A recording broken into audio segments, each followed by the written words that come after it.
260 million మందికి పైగా సబ్స్క్రైబర్లు, $33 బిలియన్ పైగా revenue, $5.4 billion net profit, $294.7 billion net worth. ఇవి world's largest online streaming platform Netflix stats. 190 దేశాల్లో స్ట్రీమింగ్ సర్వీస్ని అందిస్తున్న నెట్ఫ్లిక్స్లో లెక్కలేనన్ని సినిమాలు, వెబ్ సిరీస్లు ఉన్నాయి. వీటిల్లో చాలా వరకు టాప్ నాచ్ కంటెంట్ ఉంటాయి. నెట్ఫ్లిక్స్ ఒరిజినల్స్ కి సెపరేట్ ఫ్యాన్ బేస్ ఉంటుంది. స్ట్రీమింగ్ సర్వీసెస్ లో the most successful platform Netflix అనడంలో డౌటే లేదు. కానీ ఇది నేటి కథ. ఒకప్పుడు నెట్ఫ్లిక్స్ పడిన కష్టాలు అన్నీ ఇన్ని కాదు. కంపెనీ ఫౌండర్లు పడిన శ్రమ అంతా ఇంత కాదు. సొంతంగా కంపెనీ పెట్టాలనుకునే వారికి, జీవితంలో ఏదైనా సాధించాలనుకునేవారు Netflix zero to hero journey ఖచ్చితంగా తెలుసుకోవాలి. ఒక వ్యక్తి ఆలోచన ఈరోజు $1 బిలియన్ సంపదను ఎలా సృష్టించింది? నెట్ఫ్లిక్స్ ని ఎవరు ఎలా బిల్డ్ చేశారు? ఫైనాన్షియల్ క్రైసిస్ ని సంస్థ ఎలా ఎదుర్కొంది? మరీ ముఖ్యంగా హై కాంపిటీషన్ ఉన్న రంగంలో నెట్ఫ్లిక్స్ రారాజుగా కొనసాగుతూ ఉండడానికి కారణాలేంటి వంటి వివరాలు ఈ వీడియోలో నేను మీకు చెబుతాను. ఈ వీడియోలో నేను చెప్పే ఇంట్రెస్టింగ్ విషయాలు మీకు నచ్చితే ఈ వీడియోని లైక్ చేయండి, మన ఛానల్ని సబ్స్క్రైబ్ చేసుకోండి. The idea, miracles do happen, but miracles కోసం వెయిట్ చేస్తూ ఆగిపోతే పని జరగదు. బెస్ట్ ఐడియా అనేది ఫ్రాక్షన్ ఆఫ్ సెకండ్స్లో రాదు. కోట్లు సంపాదించి పెట్టే ఒక మంచి బిజినెస్ ఐడియా అనేది మెరుపు వేగంగా తట్టదు. ప్రతి రీజనబుల్ ఐడియా వెనుక 1000కి పైగా బ్యాడ్, పనికిరాని ఐడియాస్ ఉంటాయి. ఒక మంచి ఐడియా వెనుక గంటల తరబడి బ్రెయిన్ స్టార్మింగ్ తో పాటు ఎన్నోసార్లు బుర్ర బద్దలు కొట్టుకున్న సందర్భాలు ఉంటాయి. ఆ తర్వాతే ఒక ప్రాక్టికల్ ఐడియా కళ్ల ముందు కనిపిస్తూ ఉంటుంది. నెట్ఫ్లిక్స్ విషయంలోనూ ఇదే జరిగింది. 1997 జనవరిలో నెట్ఫ్లిక్స్ ఐడియా అమెరికా సిలికాన్ వ్యాలీలో ఒక కారులో ఇద్దరి మధ్య సంభాషణలు, వాదనలు, సందేహాలు, గట్ ఫీలింగ్ మధ్య పుట్టింది. ఆ ఇద్దరే Netflix founders Mark Randolph, Reed Hastings. Reed అప్పటికే ఒక ఫేమస్ ఇన్వెస్టర్. మార్క్ ఎప్పటికైనా తన సొంత కంపెనీని స్టార్ట్ చేయాలని కలలు కనేవారు. మంచి ఐడియాతో వస్తే మార్క్ కంపెనీలో ఇన్వెస్ట్ చేసేందుకు రీడ్ రెడీ. కానీ ఆ ఐడియా రావడం అంత ఈజీ కాదు. నెలల తరబడి రీసెర్చ్, గంటల తరబడి డిస్కషన్స్, రోజుల కొద్ది డిసప్పాయింట్మెంట్ తర్వాత నెట్ఫ్లిక్స్ ఊపిరి పోసుకుంది. ఇంటర్నెట్ భూమిని ఉపయోగించుకుని ఏదైనా ప్రోడక్ట్ ని సెల్ చేసే కంపెనీని పెట్టాలని మార్క్ అనుకునేవారు. ఆన్లైన్లో కస్టమైజ్డ్ బేస్బాల్ బ్యాట్స్ అమ్మితే ఎలా ఉంటుంది? ఆన్లైన్లో కస్టమైజ్డ్ షాంపూ అమ్మితే ఎలా ఉంటుంది? ఆన్లైన్లో కస్టమైజ్డ్ సర్ఫింగ్ బోట్స్ అమ్మితే ఎలా ఉంటుంది? ఆన్లైన్లో డాగ్ ఫుడ్స్ అమ్మితే ఎలా ఉంటుంది అని రాండాల్ఫ్ తెగ ఆలోచించేవారు. కానీ అవేవి రీడ్కి నచ్చేవి కాదు. దట్ విల్ నెవర్ వర్క్ అని వదిలేసేవారు. ఆ రోజు వీటిల్లో ఏ ఒక్కటైనా రీడ్కి నచ్చుంటే ఈరోజు నెట్ఫ్లిక్స్ ఉండేది కాదేమో. చివరికి రీడ్ని ఇంప్రెస్ చేసే విధంగా మార్క్కి ఒక ఆలోచన వచ్చింది. అదే వీడియో టేప్స్. వీడియో టేప్స్తో సినిమాలు చూసేందుకు ప్రజలు ఎగబడుతున్న రోజులవి. మార్కెట్లో అప్పుడప్పుడే కనిపిస్తున్న DVD ప్లేయర్లను ప్రజలు వింతగా చూస్తున్న కాలం అది. ఆన్లైన్లో సినిమా టేప్స్ని విక్రయిస్తే ఎలా ఉంటుంది అన్న ఆలోచనపై మార్క్ ఫోకస్ చేశారు. రీడ్కి కూడా ఆలోచన వచ్చింది. అప్పటికే ఆఫ్లైన్ స్టోర్స్లో క్యూలో నిలబడి డిస్క్ రెంట్కి తీసుకుని రిటర్న్ ఇవ్వడం ఆలస్యమైతే లేట్ ఫీజులు కట్టి ఆయన విసిగిపోయారు. మరి ఇప్పుడంటే సినిమాలు ఒక్క క్లిక్ దూరంలో ఉన్నాయి. కానీ అప్పట్లో వీడియో స్టోర్స్కి వెళ్ళి కొనుక్కుని లేదా రెంట్కి తీసుకుని చూడాల్సి వచ్చేది. ఈ మోడల్నే ఆన్లైన్కి షిఫ్ట్ చేస్తే ఎలా ఉంటుంది అన్నది మార్క్ ఆలోచన. అంటే ఆన్లైన్లో ఒక వెబ్సైట్ క్రియేట్ చేస్తే కస్టమర్లు వాళ్ళకి కావాల్సిన సినిమాలను కొనుక్కోవడం లేదా రెంట్కి తీసుకోవడం కోసం ఆర్డర్ చేసుకుని మనీ పే చేస్తారు. మార్క్ టీమ్ ఒక ఇన్వెంటరీ క్రియేట్ చేసి ఆ సినిమా డిస్క్ ని మెయిల్ ద్వారా డెలివరీ చేస్తుంది. సినిమా చూడడం అయిపోయిన తర్వాత కస్టమర్ దాన్ని తిరిగి మెయిల్ చేస్తారు. ఇది నెట్ఫ్లిక్స్ ఒరిజినల్ బిజినెస్ మోడల్. వాస్తవానికి ఇలాంటి మోడల్తోనే అమెజాన్ అనే కంపెనీ ప్రస్థానం మొదలైంది. ఆన్లైన్లో పుస్తకాలు విక్రయించిన జెఫ్ బెజోస్ కోట్లు సంపాదించారు. కానీ నెట్ఫ్లిక్స్ మోడల్ చాలా ఎక్స్పెన్సివ్. ఇన్వెంటరీ బిల్డ్ చేసుకోవాలి, మంచి వెబ్సైట్ తయారు చేయాలి, మెయిల్ కి సంబంధించిన అన్ని ఖర్చులు భరించాలి. మరీ ముఖ్యంగా డిస్క్ అనేది భద్రంగా కస్టమర్ దగ్గరికి చేరుకోవాలి, అంతే భద్రంగా వెనక్కి తిరిగి రావాలి. ఇంటర్నెట్ అప్పుడప్పుడే విస్తరిస్తున్న ఆ కాలంలో ఇదొక అసాధ్యమైన పనిగా కనిపించేది. అందుకే ఈ ఐడియా వర్కౌట్ అవ్వదు, వేరే పని చూసుకో అని చాలా మంది మార్క్కి అడ్వైజ్ ఇచ్చేవారు. కానీ మార్క్ మాత్రం తన గట్ ఫీలింగ్ ని విశ్వసించారు. అప్పటికీ ఆన్లైన్లో సినిమా డిస్క్లను ఎవ్వరూ సెల్ చేయడం మొదలుపెట్టలేదు. బిగినర్స్ అడ్వాంటేజ్ ఉంటుందని, ఐడియాకు సరైన రూపమిస్తే ఖచ్చితంగా వర్కౌట్ అవుతుందని మార్క్ భావించారు. Building Netflix. ఒక ఐడియాని నమ్మి దాన్ని మనం సొంతం చేసుకుంటే 24 గంటల పాటు మనం దాని గురించి ఆలోచిస్తాం. దాన్ని సక్సెస్ చేయడం కోసం కష్టపడతాం. బుర్ర బద్దలు కొట్టుకుని ప్రతి సమస్యని పరిష్కరించి ఆ ఐడియాకి రెక్కలిచ్చేందుకు తీవ్రంగా కృషి చేస్తాం. మార్క్ కూడా ఇదే చేశారు. మార్క్, ఆయన టీం ఒక్కో సమస్యను పరిష్కరించుకుంటూ ఎన్నో మోడల్స్ ని టెస్ట్ చేస్తూ ఎందరో నిపుణులను కలుసుకుంటూ ముందుకెళ్లారు. వీడియో టేప్ సైజ్ చాలా పెద్దదిగా ఉండేది. కాంపాక్ట్ సైజ్తో ఉండే డీవీడీలతో స్టోరేజ్ స్పేస్ తక్కువగా ఉంటుంది. పైగా అమెరికాలో డీవీడీ ప్లేయర్ల విక్రయం అప్పుడే మొదలైంది. రానున్న రోజుల్లో డీవీడీలదే రాజ్యమని ముందే అంచనా వేసిన మార్క్ టీం బిగినర్స్ అడ్వాంటేజ్ ఉంటుందని డీవీడీలను మాత్రమే సెల్ చేయాలని నిర్ణయించుకున్నారు. మెయిల్ ద్వారా డీవీడీలు బ్రేక్ అవ్వకుండా కస్టమర్ దగ్గరికి చేరుకుంటాయా అని మార్క్ టెస్ట్ చేశారు. శాంటాక్రూజ్లోని రీడ్ ఇంటికి ఒక డీవీడీని మెయిల్ చేశారు. కొంచెం కూడా స్క్రాచ్ పడకుండా అది రీడ్ ఇంటికి వెళ్ళింది. ఆన్లైన్లో సినిమా డీవీడీ సేల్స్ కి అడుగులు పడ్డాయి. రీడ్ ఇచ్చిన ఇన్వెస్ట్మెంట్తో 1997లో కంపెనీ ప్రారంభమైంది. దానికి మార్క్ సీఈఓ అయ్యారు. అక్కడి నుంచి పరిస్థితుల్లో చాలా మార్పులు వచ్చాయి. కోడర్స్, ఇంజనీర్స్తో పాటు మార్క్ టీం 12 మంది సభ్యులకు పెరిగింది. అందరూ ఒక చిన్న రెస్టారెంట్లో కూర్చుని పనిచేసేవారు. అప్పుడే పెద్ద ఆఫీస్ తీసుకోవడం కాకుండా ఆ డబ్బులను కూడా నెట్ఫ్లిక్స్ మీద ఖర్చు చేశారు. కొందరు ఆన్లైన్ స్టోర్ డిజైన్ చేయడంలో పడితే ఇంకొందరు ఫిజికల్ స్టోర్స్కి వెళ్లి బిజినెస్ ని అర్థం చేసుకోవడం మొదలుపెట్టారు. ఈ సమయంలోనే మార్క్ కి మిచ్ లోవ్ అనే వ్యక్తి పరిచయం అయ్యాడు. అతను ఒక వీడియో స్టోర్ ఓనర్. ఈ వ్యక్తి అనంతర కాలంలో నెట్ఫ్లిక్స్ కి చాలా సాయం చేశారు. బేసికల్లీ మిచ్ ఒక movie lover. He was a walking IMDb. A cinema hit అవుతుంది, ఏది పోతుంది అన్నది ఇట్టే చెప్పేయగలరు. అంతేకాదు కస్టమర్స్ ని సాటిస్ఫై చేసేందుకు ఏ సినిమాలు సజెస్ట్ చేయాలి అన్నది కూడా ఆయనకు బాగా తెలుసు. తన ఆఫ్లైన్ స్టోర్స్ నాలెడ్జ్ ని ఆన్లైన్ స్టోర్ గా ఎదుగుతున్న నెట్ఫ్లిక్స్ లో పెట్టారు. It created wonders. ఆ కాలంలో ప్రపంచంలోనే అతిపెద్ద DVD ఇన్వెంటరీని మార్క్ టీం క్రియేట్ చేసింది. డిమాండ్ ఉన్న సినిమాలకు మల్టిపుల్ కాపీలు తీసింది. అవుట్ ఆఫ్ స్టాక్ అయ్యి కస్టమర్ ని కోల్పోకుండా చూసుకుంది. ఇక్కడ మిచ్ నాలెడ్జ్ చాలా హెల్ప్ అయింది. మరోవైపు కస్టమర్స్ కి మెయిల్స్ ఎలా పంపించాలి అన్న విషయం పైన టీం కసరత్తు చేసింది. రకరకాల ఎక్స్పెరిమెంట్స్ చేసి డేటాని రూపొందించింది. చివరికి డిస్క్ బ్రేక్ అవ్వకుండా ఉండే విధంగా ఒక సిస్టమ్ ని తయారు చేసింది. ఆన్లైన్ స్టోర్లో వెబ్సైట్ అనేది చాలా ముఖ్యం. కస్టమర్ తొలి యాక్సెస్ పాయింట్ ఆ వెబ్సైట్. ఇప్పుడంటే ఈజీగా వెబ్సైట్స్ ని క్రియేట్ చేసి కస్టమైజేషన్ చేసుకోవచ్చు. కానీ అప్పట్లో ఇది చాలా కష్టమైన పని. సొంతంగా కోడ్ రాసుకోవాలి, సొంతంగా సర్వర్లు ఏర్పాటు చేసుకోవాలి, సొంతంగా డిజైన్ చేసి టెస్ట్ చేయాలి. వెబ్సైట్ ఎలా ఉండాలి, యూజర్ ఎలా నావిగేట్ అవ్వాలి, సినిమాని ఎలా సెర్చ్ చేయాలి, సినిమాలు ఎలా ఆర్గనైజ్ చేయాలి వంటి విషయాలపై నెలల పాటు బ్రెయిన్ స్టార్మింగ్ జరిగింది. టన్నుల కొద్ది డేటాని చూశారు. చివరికి అందరూ ఆమోదించే మోడల్ రెడీ అయింది. బై ది వే, నెట్ఫ్లిక్స్ కి ఆ పేరు ఎలా వచ్చిందో మీకు తెలుసా? ప్రతి కంపెనీకి బీటా పేరుంటుంది. అమెజాన్ కి జెఫ్ బెజోస్ తొలుత పెట్టిన పేరు కడాబ్రా. ఇప్పుడు ఎక్స్ గా పిలుస్తున్న ఒకప్పటి ట్విట్టర్ బీటా పేరు స్టేటస్.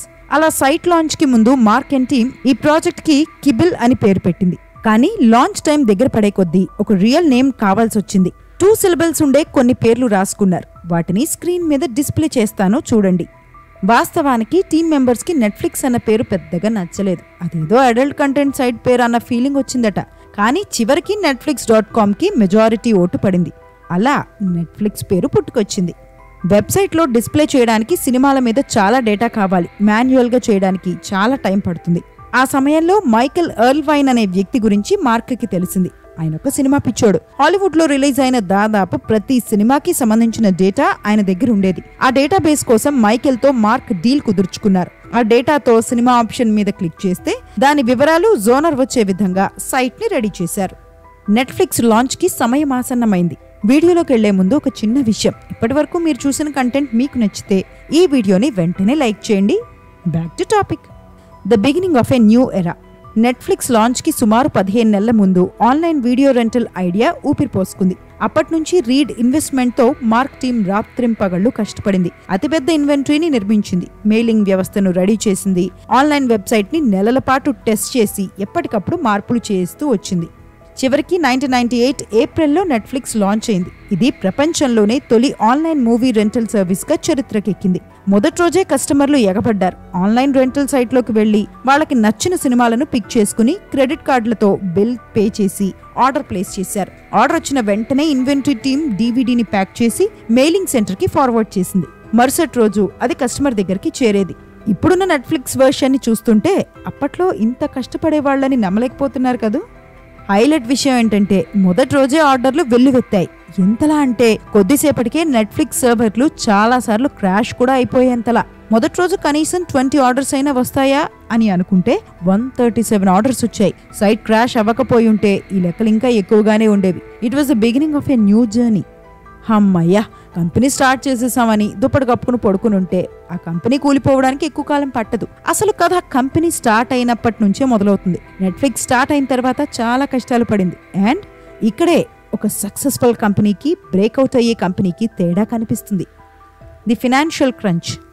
కొత్తగా పెట్టిన కంపెనీ గురించి తెలియాలంటే ముందు భారీగా ప్రమోషన్స్ చేయాలి. మరి ఆన్లైన్ డివిడి రెంటల్ కంపెనీ ఏ విధంగా ప్రమోట్ చేస్తుంది? మార్క్ టీమ్ దీనికి ఒక సింపుల్ స్ట్రాటజీని రూపొందించింది. సోనీ, తోషిబా లాంటి దిగ్గజ కంపెనీలతో నెట్ఫ్లిక్స్ టైఅప్ అయింది. డివిడి ప్లేయర్లు కొన్న వారికి ఫ్రీ రెంటల్స్ ని ప్రొవైడ్ చేసింది. ఈ స్ట్రాటజీ క్లిక్ అయింది. కానీ ఏ స్టార్టప్ కైనా నిధుల కొరత సమస్య తప్పదు. మరీ ముఖ్యంగా నెట్ఫ్లిక్స్ లాంటి ఫాస్ట్ క్యాష్ బర్నింగ్ కంపెనీలకు మనీ ఫ్లో ఉండాల్సిందే. కానీ ఏ ఇన్వెస్టర్ కూడా లాస్ మేకింగ్ కంపెనీలో ఇన్వెస్ట్ చేయడానికి ఇష్టపడరు. వాళ్ళకి ప్రోగ్రెస్ కనపడాలి. దానికి కొంత సమయం పడుతుంది. కొంత టైం వరకు నెట్ఫ్లిక్స్ కి ఈ సమస్య ఉండేది కాదు. ఇందుకు కారణం రీడ్. ఆయన ఒక ఏస్ ఇన్వెస్టర్ అని సిలికాన్ వ్యాలీలో మంచి గుర్తింపు ఉంది. రీడ్ పేరు మాత్రమే చూసి చాలా మంది వెంచర్ క్యాపిటలిస్టులు నెట్ఫ్లిక్స్ తొలినాళ్లలో ఇన్వెస్ట్మెంట్స్ చేశారు. నెట్ఫ్లిక్స్ ఒక్కటే కాదు, టెక్నాలజీ బూమ్లో చాలా కంపెనీలకు ఈజీగా నిధులు దక్కాయి. కానీ 1990s చివర్లో వచ్చిన .com బబుల్ బర్స్ట్ టెక్ ప్రపంచాన్ని కుదిపేసింది. స్టార్టప్ ప్రపంచాన్ని నలిపేసింది. నిధుల కొరతతో చాలా కంపెనీలు దివాళా తీసేశాయి. అటు నెట్ఫ్లిక్స్ ఆపరేషన్స్ కి విపరీతంగా ఖర్చులయ్యేవి. కస్టమర్లు రావడం సంతోషంగా ఉండేది. కానీ ఎంతమంది కస్టమర్లు సైట్లోకి వస్తే ఖర్చులు అంత పెరుగుతాయి. ఇటు ఫ్రీ రెంటల్ సర్వీస్ ని క్యాష్ చేసుకునేందుకు చాలా టైం పడుతుంది. .com బబుల్ బర్స్ట్ తర్వాత నెట్ఫ్లిక్స్ కి ఇన్వెస్టర్స్ కరువయ్యారు. ఖర్చులు తగ్గించుకునేందుకు నెట్ఫ్లిక్స్ లో లే ఆఫ్స్ జరిగాయి. నెట్ఫ్లిక్స్ ఏ గేమ్ చేంజర్. కంపెనీని మొదలు పెట్టడానికి కష్టపడితే సరిపోదు, దాన్ని రన్ చేస్తూ ఉండాలి. ప్రొడక్ట్స్ అవుట్ ఆఫ్ డేట్ అవ్వకుండా ఎప్పటికప్పుడు కొత్త కొత్త ప్రయోగాలు చేస్తూ ఉండాలి. మరీ ముఖ్యంగా పోటీని తట్టుకుని నిలబడాలి. ఈ విషయాల్లో ఇతర కాంపిటేటివ్ కంపెనీలతో పోల్చితే నెట్ఫ్లిక్స్ ఒక అడుగు ముందుంటుంది. దీనికి కారణం నెట్ఫ్లిక్స్ ఎప్పుడూ ఇన్నోవేషన్ పై ఫోకస్ చేయడం, రేపనే రోజు గురించి ముందుగానే రెడీ అవ్వడం. ఈ ఇన్నోవేషన్స్ లో మొదట చెప్పుకోవాల్సింది సినిమాచ్ గురించి. కేవలం సినిమా డివిడీల షిప్పింగ్ దగ్గర ఆగిపోతే ఏదో ఒకరోజు కాంపిటీటర్స్ చేతిలో సంస్థ క్రష్ అయిపోతుందని మార్క్ అండ్ రీడ్లకు తెలుసు. కాంపిటీషన్ వరకు ఎందుకు, డివిడీలు అంతరించిపోయిన నెక్స్ట్ సెకండ్ నెట్ఫ్లిక్స్ తుడిచిపెట్టుకుపోతుంది. కస్టమర్లకు వారికి నచ్చే సినిమాలను, వారు ప్రేమించే సినిమాలను సజెస్ట్ చేసి యూజర్ ఎక్స్పీరియన్స్ ని పెంచడంపై నెట్ఫ్లిక్స్ దృష్టి పెట్టింది. ఫిజికల్ స్టోర్స్ కి ఈ పని చాలా సులభం. కానీ ఆన్లైన్ స్టోర్స్ లో డైరెక్ట్ ఇంటరాక్షన్ ఉండదు. ఆ సమయంలోనే యూజర్స్ కి రికమెండేషన్స్, రివ్యూస్ ఆప్షన్స్ ఇచ్చి వారితో కనెక్ట్ అవ్వాలని నెట్ఫ్లిక్స్ ప్రయత్నించింది. దీనికోసం డేటా మీద అధికంగా ఆధారపడింది. సినిమాలను రివ్యూ చేసే ఆప్షన్ ని కస్టమర్లకే ఇచ్చింది. ఆ డేటా ఆధారంగా ఒక ఆల్గోరిథమిక్ మ్యాచింగ్ సర్వీస్ ని రూపొందించింది. దాని పేరు సినిమాచ్. ఇది కస్టమర్స్ కి బాగా నచ్చింది. ఇప్పటికీ నెట్ఫ్లిక్స్ సజెషన్స్ బెస్ట్ గా ఉండడానికి ఇదే కారణం. ఇక సబ్స్క్రిప్షన్ ప్లాన్ ఐడియా నెట్ఫ్లిక్స్ కి ఒక గేమ్ చేంజర్ గా మారింది. దీని వెనుకున్న చిన్న కథ గురించి చెప్పాలి. నెట్ఫ్లిక్స్ కి స్టార్టింగ్ నుంచి డివిడి సేల్స్ బాగా క్లిక్ అయ్యాయి. సైట్కి వచ్చి రెంటల్ డివిడీని బుక్ చేసుకునే వారి సంఖ్య చాలా తక్కువ. ఈ ప్రాసెస్ రెవెన్యూని జనరేట్ చేసినప్పటికీ ఫౌండర్స్ ని భయపెట్టింది. సేల్స్ కన్నా రెంటల్స్ ఎక్కువ ఉంటేనే లాంగ్ రన్ లో కంపెనీ సస్టైన్ అవుతుందని భావించారు. వారి భయాలను నిజం చేస్తూ అమెజాన్ డివిడి సేల్స్ ని ప్రారంభించింది. ఫౌండర్స్ కఠిన నిర్ణయం తీసుకోక తప్పలేదు. సేల్స్ ని ఆపేసి రెంటల్స్ మీద ఫోకస్ చేశారు. కానీ ఏం చేసినా రెంటల్స్ రెవెన్యూ పెరిగేది కాదు. ఏం చేయాలి అని ఆలోచిస్తున్న సమయంలో మార్క్కి ఒక కొత్త ఐడియా తట్టింది. డివిడీలను రెంట్కి తీసుకోవాలంటే ముందుగానే ఆలోచించి ఆర్డర్ చేసుకోవాలి. అలా కాకుండా కస్టమర్ తనకి నచ్చిన సమయంలో తనకి నచ్చిన సినిమాను చూసే ఆప్షన్ ఇస్తే, రెంట్కి తీసుకునే డివిడీలను కస్టమర్లు నచ్చినన్ని రోజులు తమ దగ్గరే పెట్టుకుంటే అని మార్క్ ఆలోచించారు. అంతేకాదు, ఏం సినిమాలు చూడాలో కస్టమర్లు ముందే ఒక లిస్ట్ చేసి పెట్టుకునే ఆప్షన్ ఇస్తే అన్న ఐడియా వచ్చింది. లేట్ ఫీజ్ ని తీసేసి సర్వీస్ ని వాడుకుంటున్నందుకు సబ్స్క్రిప్షన్ సిస్టమ్ ని ఇంట్రడ్యూస్ చేస్తే బాగుంటుందని భావించారు. ఒక్క మాటలో చెప్పాలంటే కస్టమర్స్ కి నెట్ఫ్లిక్స్ టీం ముందు 4 డివిడీలు పంపిస్తుంది. వాటిలో ఒకటి రిటర్న్ వచ్చిన వెంటనే కస్టమర్ ముందుగానే యాడ్ చేసుకున్న లిస్ట్ నుంచి మరొక సినిమా డివిడీ మెయిల్ అవుతుంది. దీనికోసం నెలకు $15.99 సబ్స్క్రిప్షన్ ప్లాన్ తీసుకోవాల్సి ఉంటుంది. ఇన్ఫాక్ట్ ఈ సబ్స్క్రిప్షన్ ఆలోచన వచ్చినప్పుడు టీంకి పెద్దగా నమ్మకం కలగలేదు. వర్కౌట్ అవ్వదని అనుకున్నారు. కానీ ఈ ఒక్క ఐడియా నెట్ఫ్లిక్స్ భవిష్యత్తును మార్చేసింది. సైట్లో అప్లై చేసిన తర్వాత బ్యూటిఫుల్ రిజల్ట్స్ వచ్చాయి. నెట్ఫ్లిక్స్ సస్టైన్ అయింది. సస్టైన్ అవ్వడం ఏంటి, ఈ మోడల్తోనే $1 బిలియన్ కంపెనీగా ఎదిగింది. అఫ్ కోర్స్ దీనివల్ల కూడా కొన్ని ఇబ్బందులు వచ్చాయి, కానీ వాటిని సమర్థవంతంగా ఎదుర్కోగలిగింది. బిజినెస్ సక్సెస్ అయిందని నెట్ఫ్లిక్స్ తన ఇన్నోవేషన్ ని ఆపేసుంటే ఈరోజు ఇంత సక్సెస్ అయి ఉండేది కాదు. ఈ వీడియో వచ్చుండేది కాదు.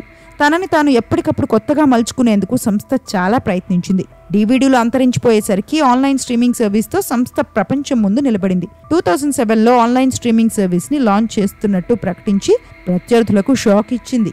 ఇంకో అడుగు ముందుకేసి 2009లో నెట్ఫ్లిక్స్ ఒరిజినల్స్ ని సంస్థ స్టార్ట్ చేసింది. కంటెంట్ ని విక్రయించడమే కాదు, దాన్ని ప్రొడ్యూస్, కో-ప్రొడ్యూస్ లేదా లైసెన్సింగ్ చేయడం మొదలుపెట్టింది. ఇది ఎంతలా క్లిక్ అయిందో నేను ప్రత్యేకంగా చెప్పాల్సిన అవసరమే లేదు. 2024లో one of the best content అందిస్తున్న సంస్థగా నెట్ఫ్లిక్స్ ఉందనడంలో సందేహమే లేదు. 2009 వరకు అమెరికాకే పరిమితమైన ఈ సంస్థ 2010లో అంతర్జాతీయ మార్కెట్లోకి లాంచ్ అయింది. కెనడా, యూరోప్ సహా ప్రపంచవ్యాప్తంగా ఆన్లైన్ స్ట్రీమింగ్ సేవలను అందించింది. 2016లో ఇండియాలోకి ఎంట్రీ ఇచ్చింది. 2024 జూన్ నాటికి ఒక్క ఇండియా నుంచే నెట్ఫ్లిక్స్ కి 12 మిలియన్ మంది పెయిడ్ సబ్స్క్రైబర్స్ ఉన్నారు. FY23లో ఇండియా రెవెన్యూ 2214 crores గా నమోదైంది. నెట్ ప్రాఫిట్ 75% పెరిగింది.